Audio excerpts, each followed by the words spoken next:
Good morning class. Today we are going to discuss about the strength of acids and bases. Students, previously you have studied about the concepts of acid and bases where we have seen the Arrhenius concept of acid and bases and the Bronsted-Lowry concept of acid and bases.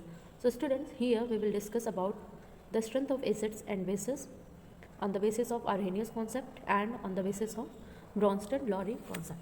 Students, as you know that according to Arrhenius concept, an acid is defined as a substance which gives H plus ions, okay, when dissolved in water, and a base is a substance or base is defined as a substance which when dissolved in water gives OH minus ion, okay. So these are the concept of acid and bases according to Arrhenius. Now students, as you know that greater the number of H plus ion produced in aqueous solution, the stronger is the acid. Similarly, greater the number of OH minus ion produced in the aqueous solution, stronger is the base. Okay. So when greater is the number of H plus ion, जब H plus ion का number ज़्यादा होगा, ठीक है, मतलब जब हम aqueous solution लेते हैं और उसमें H प्लस आयन का कंसनट्रेशन ज़्यादा होता है तो वो स्ट्रॉन्ग एसिड होते हैं, और जब OH माइनस का कंसनट्रेशन ज़्यादा होता है तो ये स्ट्रॉन्ग बेस होते हैं, and vice versa. H plus ion का कंसनट्रेशन कम होगा तो वो वीक एसिड होंगे, OH माइनस आयन का कंसनट्रेशन कम होगा तो वीक बेस होंगे। ओके, नाउ स्टूडेंट्स, जैसा कि आप जानते हैं हमने डिसोसिएशन कांस्टेंट देखा था वीक एसिड का या वीक बेस का, ठीक है। तो जब हम इनकी वैल्यूज़ देखते हैं, ठीक है, अगर हमें के वैल्यू दी हुई है दो एसिड्स की तो हमें वहाँ पे उनके स्ट्रेंथ को जानने की ज़रूरत है कि कौन सी वीक एसिड है या कौन सी स्ट्रॉन्ग एसिड है। उस केस में हम कैसे कैलकुलेशन करते हैं, अभी हम लोग उसी की बात करेंगे। ओके, तो स्टूडेंट्स, जैसा कि हमने देखा था कि अगर हम के वैल्यू देख लेते हैं नॉर्मल किसी एसिड्स के लिए, यहाँ पे हमें बात करनी है कि अगर दो एसिड्स दी हुई हैं तो स्टूडेंट्स आप यहाँ पे देख पा रहे हैं, आप कह सकते हैं डिसोसिएशन या आयोनाइजेशन कांस्टेंट जो के वैल्यूज़ हैं, ठीक है, वो यहाँ डिफरेंट एसिड्स की वैल्यूज़ दी हुई हैं। जैसा कि आप देख पा रहे हैं फॉर्मिक एसिड, इसकी के वैल्यू है 1.7 into 10 to the power -4। Acetic acid, इसकी वैल्यू है 1.8 into 10 to the power -5। Benzoic acid, इसकी वैल्यू है 6.5 इंटू 10 टू द पावर -5, ठीक है। इस तरीके से अगर आपको किसी दो एसिड्स की वैल्यूज़ मतलब स्ट्रेंथ आइडेंटिफाई करना है तो उसके लिए आपको सीधे स्टूडेंट्स ये फॉर्मूला यूज़ करना है, that is strength of the acid. जो पहली एसिड हम कंसिडर करेंगे उसकी स्ट्रेंथ हम Ha1 लेते हैं, और जो दूसरी एसिड कंसिडर करेंगे उसकी स्ट्रेंथ हम लेंगे Ha2। ये इक्वल्स हो जाएगा अंडर रूट Ka1, मतलब कि जो आयोनाइजेशन कांस्टेंट है एसिड 1 का, और Ka2 जो आयोनाइजेशन कांस्टेंट है एसिड 2 का, वो वीक एसिड है या स्ट्रॉन्ग एसिड है, इससे डिपेंड करेगा। तो जब ज़्यादा कंसंट्रेशन होगी H प्लस की तो वो स्ट्रॉन्ग एसिड होगा, जब कम कंसंट्रेशन होगा H प्लस का तो वो वीक एसिड होगा। तो स्टूडेंट्स, आपको ऐसे ही अगर हमने सपोज़ करिए कि हम एसिटिक एसिड और HCN की स्ट्रेंथ देखना चाह रहे हैं तो जो रिलेटिव स्ट्रेंथ होगी दोनों एसिड की, अगर कंसंट्रेशन इक्वली मोलर है तो हम उसको कंपेयर कर सकते हैं इस फॉर्मूले से, मतलब कि हम सीधे लिख सकते हैं strength of CH3COH upon strength of HCN is equals to under root जो वैल्यूज़ हमें दी हुई है Ka1 मतलब CH3COH के लिए है 1.8 इंटू 10 टू पावर -5 और HCN के लिए 4.9 into 10 to the power -10। Okay, इसको फर्दर सॉल्व करके हमें वैल्यू मिलेगी under root 3.67 into 10 to the power 4, और हम रूट को रिमूव करते हैं तो हमें आंसर मिलेगा 1.92 into 10 to the power 2। Okay, और या हम इसको 192 भी कह सकते हैं। तो हम यहाँ से आइडेंटिफाई कर सकते हैं कि CH3COOH is nearly 192 times stronger than HCN, ठीक है। तो आप यहाँ पे देख पा रहे हैं कि HCN के कंपैरिजन में एसिटिक एसिड जो है वो 192 टाइम्स ज़्यादा स्ट्रॉन्गर है, ठीक है। सिमिलरली स्टूडेंट्स, अगर आपको दो बेस को कंपेयर करना है तो आप बेस की जो Kb वैल्यूज़ हैं, मतलब आयोनाइजेशन कांस्टेंट ऑफ बेस, ठीक है, उसको पहले देखेंगे दोनों की क्या वैल्यूज़ दी हुई है, फिर हम डाटाज लिख देंगे स्ट्रेंथ ऑफ बेस जो हमारा पहला बेस होगा और स्ट्रेंथ ऑफ बेस जो कि दूसरा होगा। तो यहाँ बेस को हम रिप्रेजेंट कर रहे हैं BOH से, पहले बेस को BOH1 कह लेंगे, दूसरे बेस को BOH2 कह लेंगे, ठीक है।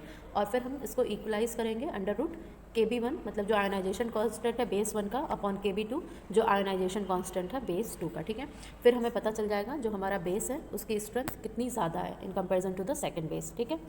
तो स्टूडेंट्स, ये जो डिसोसिएशन कांस्टेंट है कुछ बेसिस का वो आप यहाँ देख पाएंगे, जैसे कि अमोनिया का डिसोसिएशन कांस्टेंट है 1.77 into 10 to the power -5, hydroxyl amine का है 1.1 इंटू 10 टू द पावर -8। तो इस तरीके से आप बेस के लिए भी सॉल्व कर पाएंगे।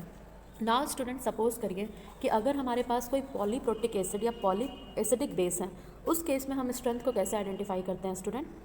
तो आप वहाँ देखेंगे कि यहाँ स्टेप्स में रिएक्शन हो रहा है। जैसे कि अगर कोई डायबेसिक है एसिड, ठीक है, कोई डायबेसिक एसिड है, मतलब अगर कोई H2X टाइप का एसिड है, तो यहाँ आप देखेंगे यहाँ पे 2 स्टेप में इनका डिसोसिएशन हो रहा है, H प्लस HX माइनस, और दूसरे स्टेप में ये HX माइनस एक और H प्लस रिलीज़ कर रहा है, और यहाँ पे क्या बच जा रहा है, X माइनस माइनस, ठीक है।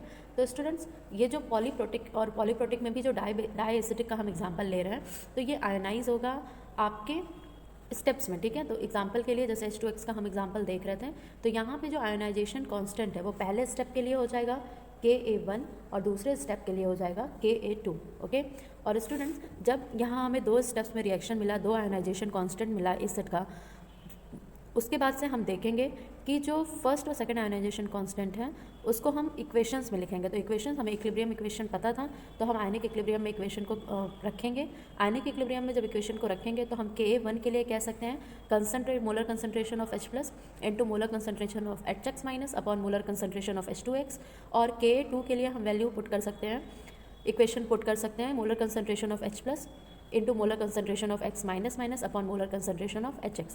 या सिंपली स्टूडेंट्स आप यहाँ पे देखेंगे जब इस इक्वेशन को, इक्विलिब्रियम जो ऑब्टेन हो गया है, इसको जब हम ऐड करेंगे स्टेप वाइज, ठीक है, तो यहाँ पे हम देखते हैं 2 टर्म्स कैंसिल आउट हो सकते हैं, HX माइनस कैंसिल आउट हो जा रहा है, हमें फाइनली मिल रहा है H2X gives 2H plus plus X2 minus, okay students. तो इसे हम फाइनली इस तरीके से लिख सकते हैं, आप यहाँ देख पाएंगे K is equal to H plus molar concentration of H plus पे power 2 into molar concentration of X2 minus upon molar concentration of H2X। सीधे देखिए स्टूडेंट्स यहाँ से HX माइनस कैंसिल हो गया, हमने 2 इक्वेशन को जब मतलब ओवरऑल एडिशन के लिए ले जा रहे थे, ठीक है, ऐड कर रहे थे स्टेप वाइज। अब स्टूडेंट्स इविडेंटली आप क्या देख पा रहे हैं कि जो Ka है, K किसके बराबर हो जा रहा है? अगर हम इस इक्वेशन के लिए Ka लिखेंगे तो K इक्वल्स टू हो जाएगा Ka1 into Ka2। So students यहाँ पे आपको सीधे मतलब है कि आपको ये फॉर्मूलेज याद होने चाहिए। तो अगर डायबेसिक एसिड है तो हम Ka की वैल्यू रखेंगे, आइडेंटिफाई कर सकते हैं Ka1 इंटू Ka2 के थ्रू, और अगर कोई आपका ट्राइबेसिक एसिड है तब हम उसके लिए कैसे लिखेंगे, Ka is equal to Ka1 into Ka2 into Ka3, ठीक है। आप इस तरीके से देख पाएंगे। तो स्टूडेंट्स आप यहाँ पे देख पा रहे हैं, अगर हम कोई डायबेसिक एसिड ले रहे हैं जैसे H2SO4 है, तो इसका Ka1 बहुत हाई है, आप भी जान रहे हैं कि इसमें ऑलमोस्ट कम्प्लीटली डिसोसिएशन हो जा रहा है, स्ट्रॉन्ग है।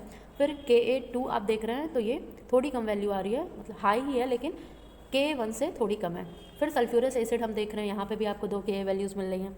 वहीं पे अगर हम H3PO4 का देख रहे हैं तो ये एक ट्राइबेसिक एसिड है, फॉस्फोरिक एसिड।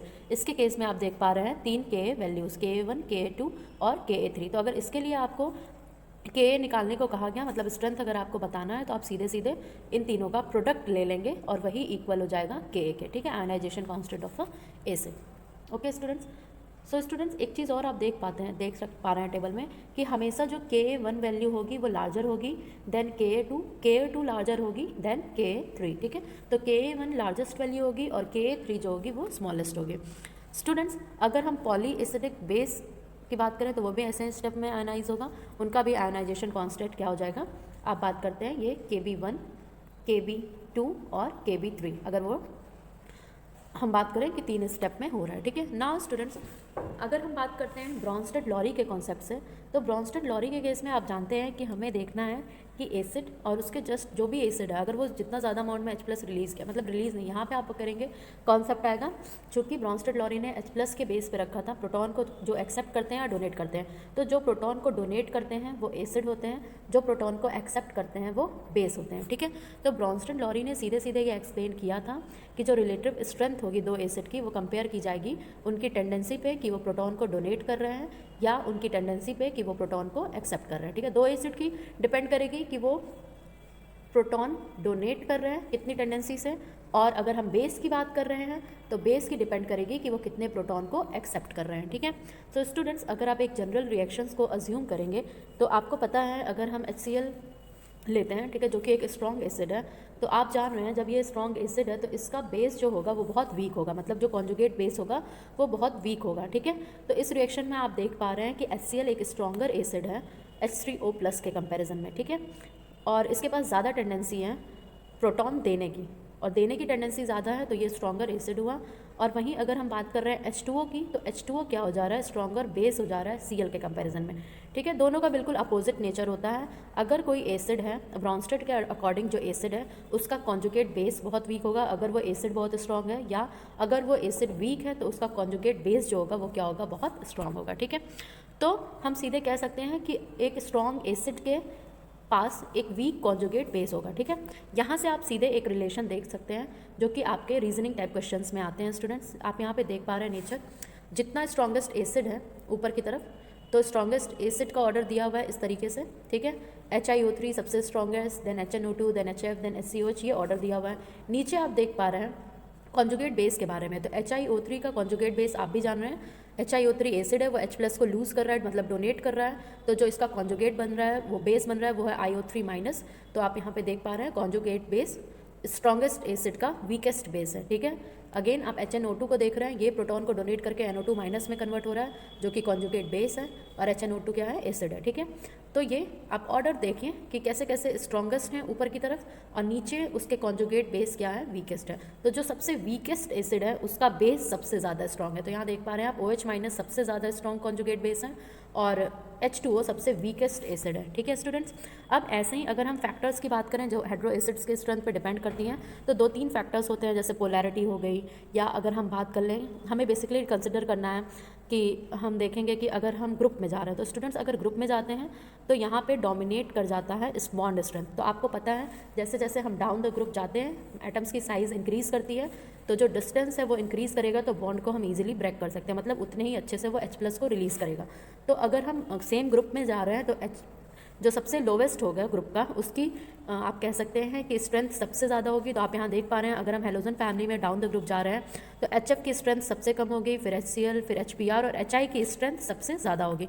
ऐसे ही स्टूडेंट अगर आप सेम पीरियड में जा रहे हैं तब यहाँ पे पोलैरिटी फैक्टर ओवर रूल करेगा, आप सीधे कह सकते हैं इलेक्ट्रोनेगेटिविटी फैक्टर ओवर रूल करेगा। तो आप यहाँ देख पा रहे हैं कि अगर हम कंसिडर करें CH4, NH3, H2O और HF में, तो HF की स्ट्रेंथ क्या होगी, सबसे ज़्यादा, मतलब HF क्या होगा, सबसे ज़्यादा एसिडिक होगा, ठीक है। तो ये क्यों होगा, किस बेसिस पे, आप सीधे जज कर सकते हैं कि फ्लोरीन की इलेक्ट्रोनेगेटिविटी बहुत ज़्यादा है, तो यहाँ पोलैरिटी इस बॉन्ड में ज़्यादा है, ठीक है। So this is all about today's lecture. Thank you class.